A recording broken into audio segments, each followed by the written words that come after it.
Ketika kita mencari informasi kapan Borobudur dibangun lewat Google, hasil teratas menyebutkan pada tahun 750 Masehi. Padahal sekitar 300 tahun sebelumnya, murid dari Cina sudah melihat ada bangunan Candi Borobudur.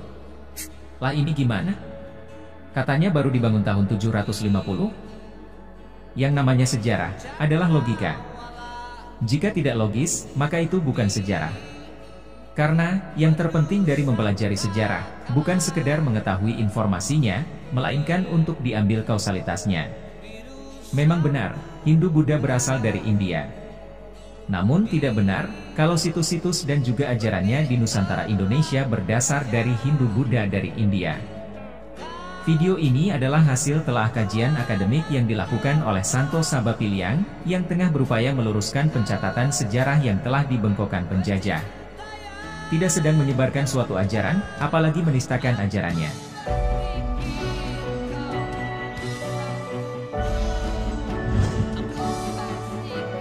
Pertanyaan sederhana namun tidak bisa dijawab, adalah kapan dan siapa misionaris, atau pendakwah, atau utusan, atau orang suci Hindu-Buddha yang terlahir di India masa pra-Islam masuk ke Nusantara, sehingga situs-situs di Nusantara disebut berdasar pada salah satu ajaran India? Tidak ada jawabannya, karena memang tidak ada. Maharsi Markandeya dan Agatsha, itu adalah Maharesi Nusantara. Kitab yang mencatat dua nama itu lengkap dengan silsilahnya, ada di Nusantara. Tidak ada sumber kitab India yang menjelaskan dua nama tokoh itu berasal dari sana. Raffles menamakan bangunan megah ini dengan nama Borobudur, dengan anggapan di dekat situs ada desa Bore. Namun faktanya, tidak ada desa yang namanya Bore. Sedangkan kata Budur, diambil dari kata bidur, yang artinya bisul, atau menyembul keluar. Johannes Gisbertus Kasparis, filolog Belanda menulis dalam disertasinya 1954, yang memperkirakan pembangunan candi ini sekitar tahun 824. Namun perkiraan Kasparis, bukan hasil kesimpulan berdasar penelitian ilmiah akademis. Kitab-kitab yang katanya mendasari desain rancang bangunan ini, adalah Shilpa Shastra, dan Vastu Sastra dari India. Namun faktanya, semua kitab-kitab itu baru ada pada abad 5 Masehi, padahal bangunan megah ini sudah ada sebelumnya. Relief dasarnya yang tidak diekspos, terpublikasi dengan penamaan Karmawibhanga. Katanya, ini menggunakan tafsir dari naskah Mahakarmawibhanga. Namun berdasar penelitian Bernard Kempers, tidak sepenuhnya mengikuti naskah itu. Ada 160 panel pada relief dasar Borobudur, yang kini tidak diekspos bahasa dan ajaran yang mendasarinya, padahal itu asli ajaran leluhur kita. 12 kata swarga, membuktikan bahwa di tanah inilah, ajaran Dharma original berawal dan berasal, yang kini tersimpan sempurna di Bali. Di masa lalu, ajaran asli Nusantara ini, dibawa leluhur kita kaum Caka, Saka, Cakya, atau kaum Arya keluar Nusantara Indonesia, untuk disebarkan. Para pesiarah Tiongkok dari Fahian sampai I Ching, datang ke Nusantara terdahulu untuk belajar, bukan membawa Buddhisme dari negaranya untuk disebarkan ke sini. Ketika Bhikkhu Ashin Jinarakkhita mencetuskan ide mengadakan upacara Trisuci Waisak secara nasional di Borobudur pada 22 Mei 1953, mulai saat inilah terpublikasi Borobudur berdasar Mahayana. Kajian oleh akademisi dari seorang bhikkhuni Thailand menyimpulkan, hanya 50% yang sesuai dengan biografi Siddhartha Gautama, dan selebihnya, dia tidak paham. Di Nusantara pada abad 4 Masehi sampai dengan 7 Masehi, tidak tercatat misionaris India datang ke Nusantara. Pesiarah Tiongkok yang datang ke Nusantara adalah untuk belajar, dan mencatat ajaran Dharmich original yang telah ada lama di Nusantara, bukan membawa ajaran dari negerinya disebarkan ke Nusantara. Sebelumnya kita simak dulu tentang kronologis Hindu, yang terlahir di India. Hinduisme adalah peleburan atau sintesis dari berbagai tradisi dan kebudayaan di India. Hasil sintesis ini muncul sekitar 500–200 sebelum Masehi di India, dengan pangkal yang beragam dan tanpa tokoh pendiri, tumbuh berdampingan dengan Buddhisme hingga abad ke-8. Dari India Utara, sintesis Hindu ini tersebar ke selatan.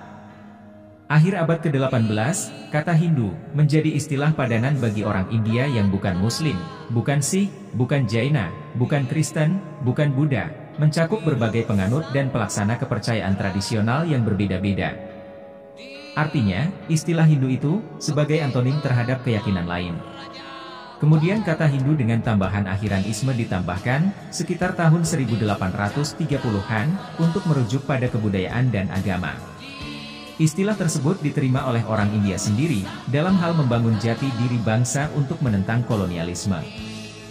Hindu, sebagai tempat berhimpunnya aneka tradisi yang koheren dan independen. Didukung oleh sanskritisasi abad ke-19 di bawah dominasi kolonialisme barat, serta Indologi, sampai dipakai secara luas hingga sekarang. Pangkal dari Hinduisme adalah Brahmanisme, ajaran Brahmanik Weda kuno, atau berbasis Vedik yang dibawa kaum Saka atau Aryan leluhur bangsa Nusantara. Artinya, pemahaman ini dibawa oleh pendatang Aryan, bangsa asli India bernama Dravida. Asal-usul agama di India, dimulai masuknya bangsa Saka atau Aryan, yang membawa perubahan sangat besar dalam tata kehidupan masyarakat India, sejak 3102 sebelum Masehi sampai 1300 sebelum Masehi, yang kemudian menulis Weda di sana. Pahami sekali lagi, mereka ini bukan Hindu atau Buddha, tapi yang diajarkan adalah ajaran yang mendasari lahirnya Hindu, Buddha, dan Jaina di India, setelah Veda dituliskan. Arya, bukanlah penghuni pertama India, dan peradaban Harappa Dravida, ada jauh sebelum kedatangan mereka. Ini berarti, bangsa Arya atau budaya Veda, bukanlah sumber tunggal awal peradaban di India, namun sumbernya berasal dari tempat lain. Perubahan tersebut terjadi, karena bangsa Arya melakukan integrasi kebudayaan dengan bangsa asli India Dravida. Selanjutnya, integrasi ini melahirkan 3 agama India. Bangsa Arya setelahnya, mulai menulis kitab-kitab suci Weda. Kitab suci ini dituliskan dalam 4 bagian, seperti Rigveda, Samaveda, Yajurveda, dan Atharvaveda. Kaum pendatang inilah, manusia yang berasal dari Nusantara, nenek moyang leluhur kita, kaum Caka, Saka, Cakya, atau kaum Aryan. Literasi kata ini, terekam sempurna di Borobudur, dengan kata Mahacakya. Teks kalimat Mahabharata Udyoga Parva menyebutkan, kalau awal mula ajaran ini berasal dari timur. Sebelum dibukukan menjadi kitab bernama Weda, lokasi yang ditunjuk sebagai timur inilah, sang pencipta alam semesta pertama kali menyanyikan Weda. Literasi kata timur pada kutipan ini, adalah, Asia Tenggara, Nusantara Indonesia. Disinilah ajaran Dharmij original berasal, dan dipelajari jauh sebelum adanya ajaran yang terlahir di India. Jadi, pangkal dari Hinduisme, adalah Brahmanisme ajaran Weda kuno, atau berbasis Vedik yang dibawa kaum Caka, Saka, Cakya, atau kaum Aryan. Ajaran asli Nusantara Dharma dan para keturunan Brahmana ini, masih ada di Bali. Bangsa Cakya, sudah ada lebih dahulu jauh dari 78 Masehi, dari saat menaklukkan Raja Salivahana India. Angka tahun 78 Masehi ini disalah tafsirkan, untuk menghitung awal tahun Saka di Prasasti. Sehingga, menjadi hilanglah sejarah kita sebelum tahun itu, dan inilah pangkal kerancuan sejarah Nusantara. Selanjutnya, mari kita buka kebenaran sejarah Borobudur. Dari sini kita akan temukan fakta baru bahwa kitalah yang mewarnai India. Nama asli candi ini, adalah Sangharama Mahatupa Mahawiharya Arya Paraterra Buana Cakapala, yang kini terpublikasi menjadi Borobudur penamaan versi penjajah tanpa dasar. Dari kalimat ini, diketahui kalau bahasa leluhur bangsa Nusantara, bernama bahasa Nagogi, atau terbaca menjadi Nagari, yang mendasari Sanskerta. Bahasa itu bahasa Nusantara, yang diklaim dianggap dari India. Sanskerta, disusun ulang oleh Panini, orang Pakistan pertama yang menulis tentang tata bahasa Sanskerta yang berjudul Astadhyai.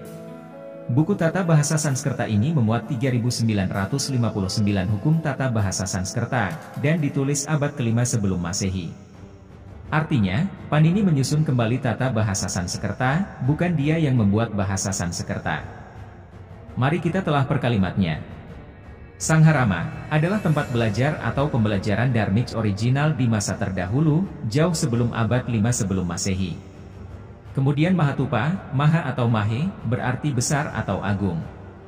Dan Tupa, adalah awal dari literasi kata stupa, peziarah Tiongkok ke Nusantara, menyebut kata ini dengan tope. Mahawiharya adalah tempat berlatih dan prosesi kontemplasi spiritual yang dibuat besar dan megah. Ini adalah gabungan dari kata Maha dan Wiharya. Sekarang, Wiharya disebut wihara. Arya adalah kaum Cakya atau Saka leluhur bangsa Nusantara Indonesia maju terdahulu. Para Tera adalah orang-orang yang belajar atau sudah menjadi master atau maharesi pada ajaran Dharmic original. Kata Tera ini masih dipakai di kelompok besar Buddhis Theravada selain Mahayana. Kemudian Buana Cakapala adalah nama bangunannya. Ajaran yang tergambar bukan salah satu dari 3 ajaran yang terlahir di India Buddhis Jaina atau Hindu. Tapi ajaran yang tergambar di sini adalah yang mendasari lahirnya 3 ajaran di sana. Literasi kata Buana adalah 3 tahapan bentuk. Bangunan Buana Cakapala adalah gambaran 3 alam kehidupan yang ada di dalam semesta ini, yaitu Trilaksana, disebut juga Bawana Traya. Di antaranya, Bawana Langgeng atau alam kekal, Bawana Drio atau alam lahiriah, dan Bawana Triya atau alam rohania. Bukan kama, rupa, dan arupa datu versi India. Kemudian, kalimat Moksartam Jagadhita Yacaiti Dharma. Moksa, kontemplasinya dengan laku tapa atau topo, yaitu pengekangan diri untuk mencapai tingkat spiritual berata. Tata cara dilakukan untuk bisa meningkatkan kualitas kemanusiaan Dharma.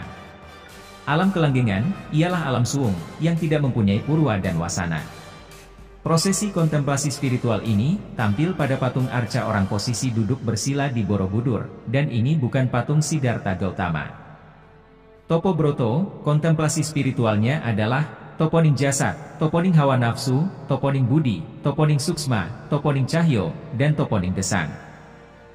Samadhi, suung, laku, dan yoga adalah kontemplasi spiritual asli Nusantara.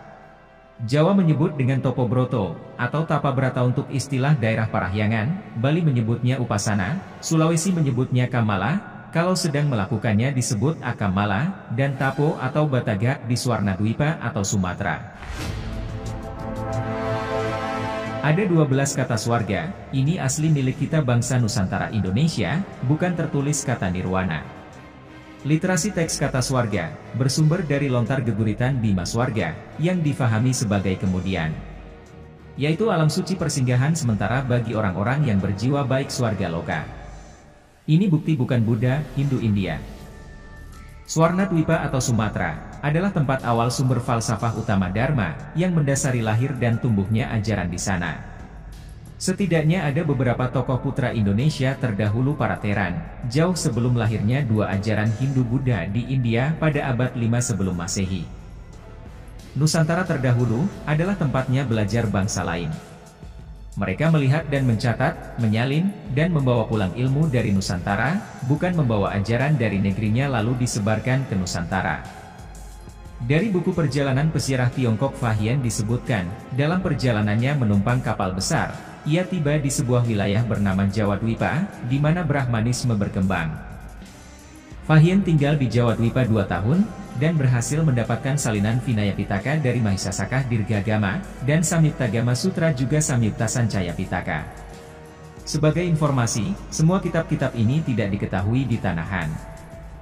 Kemudian Huini melakukan perjalanannya selama 3 tahun di Pulau Jawa menerjemahkan sebuah sutra, yang dibantu seorang pakar Jawa yang bernama Guru Janabadra. Dia menerjemahkan tentang pemahaman nirwana yang agung, yaitu ilmu tentang kehidupan setelah kematian di Nusantara ini, yang bernama swarga. Teks literasi kata swarga ini, ada pada relief dasar bangunan, dan bukan tertulis nirwana, atau nibbana. Kemudian yang dilihat dan dicatat Fahuan di Jawadwipa, di atas bukit, telah didirikan sebuah menara besar. Jarak antara keduanya 15 yojana, dengan tinggi 470 kaki, dihiasi dengan emas dan perak. Disempurnakan dengan setiap zat berharga di sisi menara, didirikan sangharama yang disebut Abhayagiri berisi 5.000 imam. Raja memerintahkan untuk membuat 9 penopang pohon, tapi akar pohon tetap menembus penopang itu, dan akar keluar hingga menembus bumi. Di bawah pohon itu didirikan sebuah kapel, di tengah-tengah aula ini ada sosok patung tingginya sekitar 22 kaki. Seluruh tubuh berkilau, dilapisi dengan 7 zat berharga. Di tangan kanannya memegang mutiara yang nilainya tak ternilai. Yang dilihat Fahuan pada saat ini, dinamakan Candi Mendut. Lebih jauh lagi di dalam ibu kota kerajaan, didirikan kapel dengan konstruksi luar biasa, di mana ketujuh zat berharga telah digunakan. Raja menyucikan dirinya sesuai dengan aturan Brahmanis yang ketat. Orang-orang di dalam kota juga menghormati bangunan ini, melakukan ritual kepercayaan yang telah lama ada. Yang disebut kapel oleh Fahuan, saat ini dinamakan Candi Borobudur. Kemudian pada tahun 399 sampai 414 Masehi, Fahian dalam perjalanan di Svarnadvipa mencatat, mengikuti sungai Ponai, tempat di mana para pelajar pernah tinggal di situ, dan melakukan gerakan berjalan berputar mengelilingi Tope, juga 4 guru duduk di 4 sudut. Di tempat ini, menara telah didirikan. Yang disebut Tope dan menara oleh Fahian, saat ini bernama Candi Muara Takus. Dan berjalan berputar, adalah prasawiya, atau pradaksina, atau tawaf. Di area inilah, pusat ajaran dharmik yang disebut Kota Suci, di area Kadatuan sebelum disebut Sriwijaya, yang pusat pemerintahannya di Bukit Katangka. Jejak rekamnya, masih ada pada penyebutan daerah di sekitarnya dengan koto yang memakai angka. Video berikutnya, kita akan bahas Sriwijaya.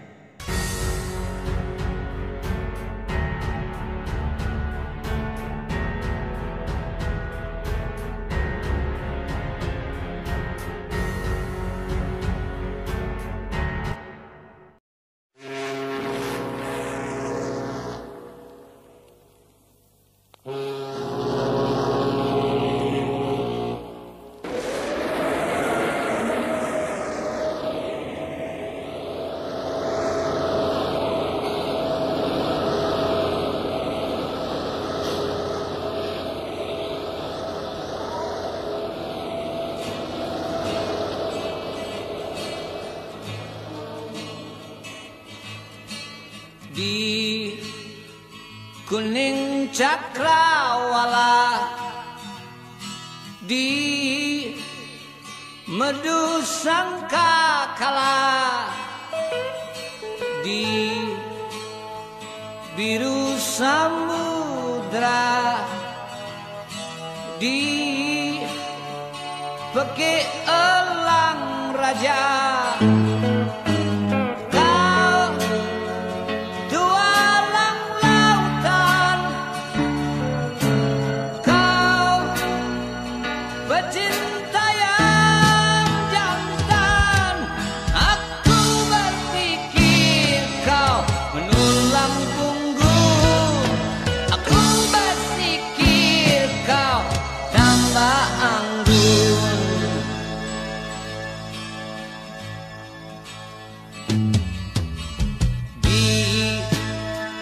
Deru angin timur, keringat yang berlumur, di debar-debar dada, di besar tegar jiwa.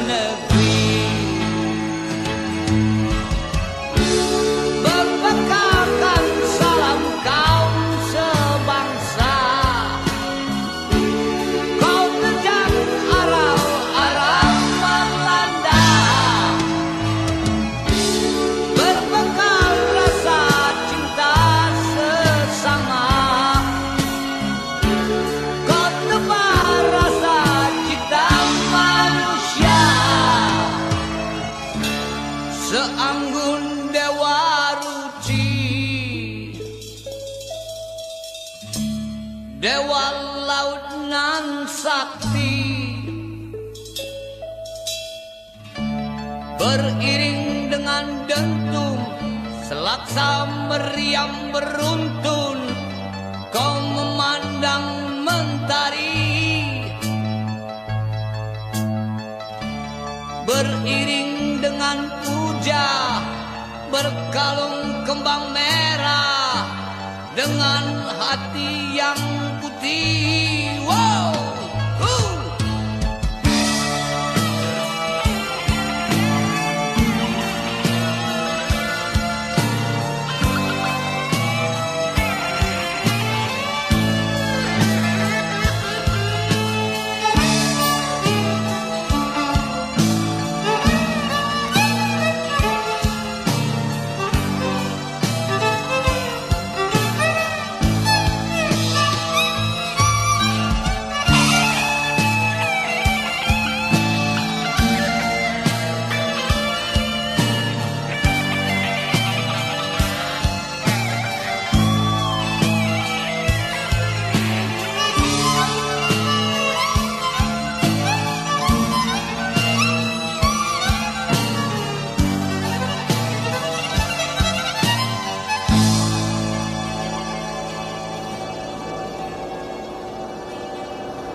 Di kuning cakrawala, di merdu sangkakala, di biru samudra, di beki elang raja.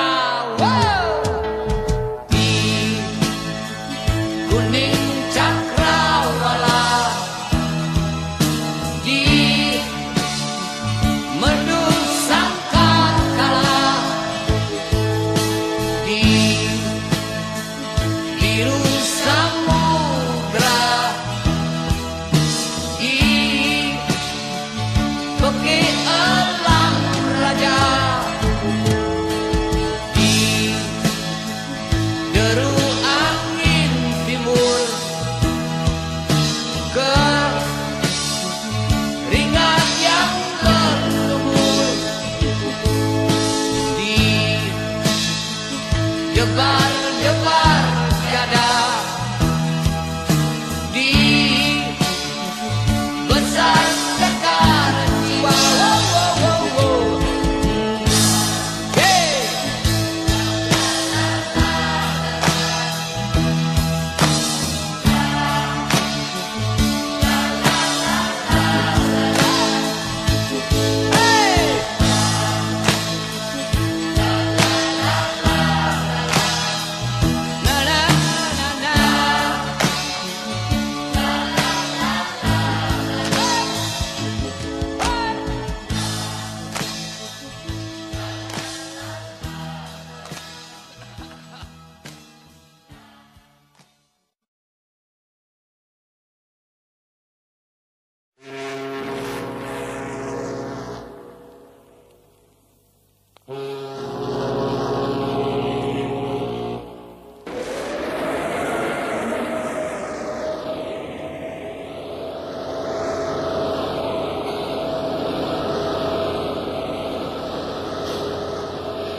Di kuning cakrawala, di merdu sangkakala, di biru samudra, di beki elang raja.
seanggun dewa ruci, dewa laut nan sakti, beriring dengan dentum selaksa meriam beruntung.